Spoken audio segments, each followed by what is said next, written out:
mean, I think this is overblown. You touch on in the book on there are more men who are concerned now because of the MeToo movement. Is any kind of approach going to be construed as sexual harassment? Personally, I think that's overblown. I think there is a way to do it and a way not to do it. There is a way to approach someone. There is a way to deal with rejection. More importantly, there is a way to deal with someone who isn't interested in you, and there is a way not to behave in that situation. But then there's a YouGov poll in your book, which really kind of shocked me, that showed that 17% of young people believe that even asking someone out for a drink is sexual harassment. I mean, did that shock you to see that? Yeah, I was blown away by that, because these are the same people who actually want to be approached. Because as I said in my book, even sort of self-proclaimed feminists still want men to do the pursuing, right? So yeah, it's like 90% or something. People think that men should approach first or something. I read recently.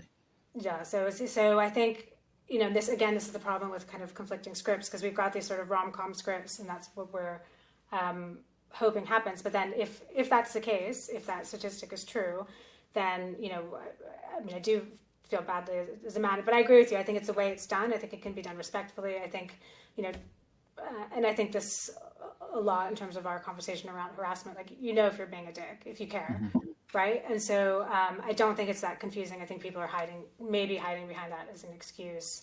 I think the bigger problem coming out of COVID is, as you say, like this risk that we all feel like we're in a video game, and how do we get back into that 3D of like, touching and sharing space, and again, like some of the things that are the most exciting about dating is just sort of this like the seduction, right? And so that all has gone completely virtual. But I think no matter how the apps try to adjust for the problems with the apps, fundamentally it's just changing the way we interact, and that has leaked into courtship in general, right? And so, for example, I can meet somebody offline, and maybe the initial interaction goes sort of differently than it would on an app, but ultimately they can ghost me in the same way that they wouldn't have done 10 years ago, because it wasn't sort of within the culture that was an okay thing to do. Got you.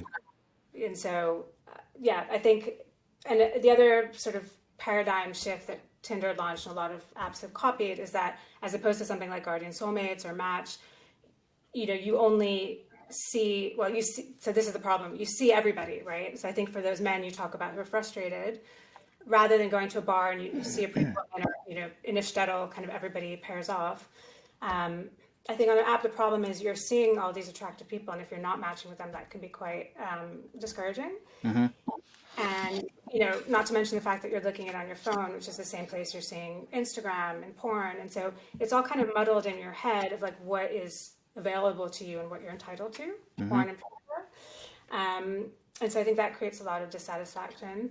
And as a woman, I mean, of course, the cliches, the dick pics, the people kind of booty calls before you've even met somebody, sort of totally inappropriate sexting,